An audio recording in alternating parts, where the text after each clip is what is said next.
This will just be a review of the first 3 episodes of Delicious in Dungeon, just to see what sort of vibe I'm getting from it. It's a new fantasy sort of anime on Netflix.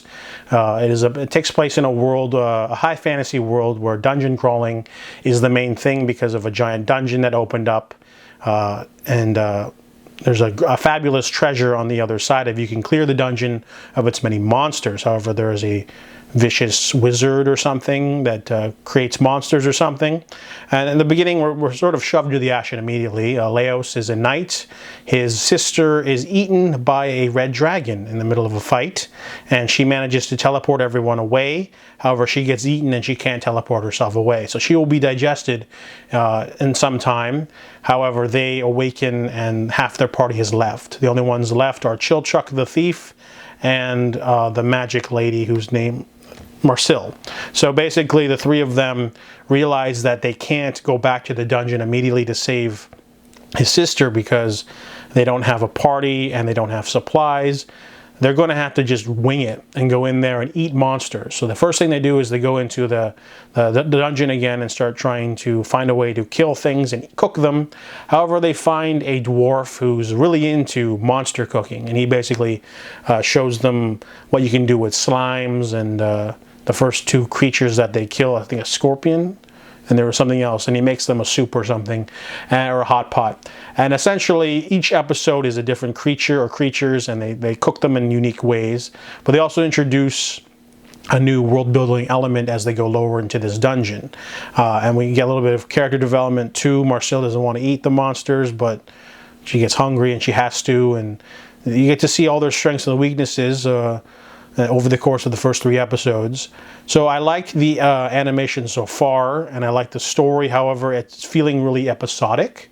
So I'm hoping they'll introduce some sort of something to sort of shift things a little bit, like new party members or a new threat or something, because it just seems to be kill something and eat it every week. And I think it's 24 episodes. So if it's going to be like that for 23 episodes, then they rescue the sister, then it's going to be boring. So I hope they mix things up a little bit. So that's my first sort of impression of Delicious in Dungeon. Delicious in Dungeon, the continuation. I'll be covering episodes 4 to 6. I really liked episode 4 because we stopped doing the creature of the week sort of thing they started. This episode starts with Senshi revealing his golem garden and how he gets fresh vegetables and what he does with them. Then we introduce some orc characters and we get some world building. I'm glad that this episode decided not to just do like, oh, we need to fight, this creature and eat it, and then I eat it and it's delicious, because it was starting to get old. And this one definitely introduces some tension with the orcs because they do not like humans and they have to share the dungeon. So I like that aspect. And then we move on to episode 5, which is introducing Cabru. He's another character at his own adventuring party. However, they are set upon by a mysterious creature in the dungeon.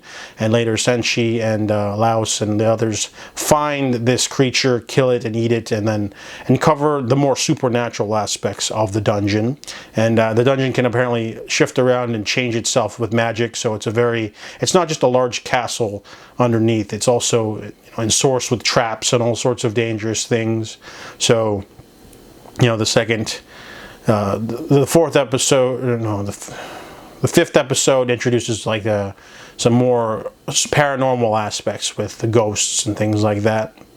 Episode 6 is the living paintings. Sort of two plot elements in this episode. Laios wants to eat the food inside of these living paintings, and every time he goes into them, he interacts with the story inside the paintings. Meanwhile, Chilchuk spots a mimic and doesn't tell anyone because he does not like mimics, and ends up having to deal with it without the help of his party. And then Cabru and his crew wake up after being attacked by the creature, the mysterious creature from before, and they decide to go into the depths because they think they're robbed. So it's setting up, more characters in this episode. I like that. And the living paintings was sort of a side adventure thing. That's fine, but they still eat the creature at the end, of course. So at least they're adding more elements than just encounter one type of creature, kill it and eat it and move on. So at least they're introducing more little plot threads that they can sort of build upon as they go deeper into the dungeon. Let us continue the review of Delicious in Dungeon. Episode 7 introduces the 4th floor, the water floor. All new creatures, dangerous, water related, from mermen to merwomen to bladefish. This one really introduces a lot of new creatures in the ecosystem, but episode 8 is where the shit hits the fan, and the series graduates from this is a delightful adventure in which we kill creatures and eat them to, you know, we could die in this adventure, and it become, I think the frame rate even changed while I was watching. The animation style changed, I think, for the intense action sequence that happens in episode 8. 9 introduces some new characters, including an old one, and then sort of, you know, it's a 3-episode mini arc of sorts before we introduce the Red Dragon, which will be the next batch of episodes. So that's episode 7 to 9. I just finished the last episode of the first season of Delicious in Dungeon, episode 24. So let's go on a review. I caught up to episode 9, so moving forward, I'll just do the rest of the review for the rest of the episodes. After episode 9, we start the final battle between the Red Dragon and Laios' crew. This is sort of the main storyline conclusion and the mid-season finale of sorts.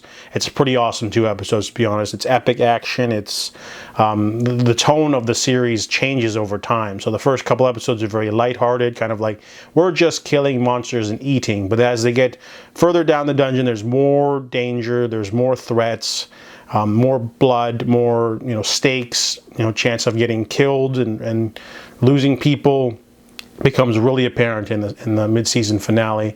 After that, we were sort of focusing more so on the other crews. There's Namari's crew with the gnomes, and then there's Kabru's crew, and then there's one more with an old character returned.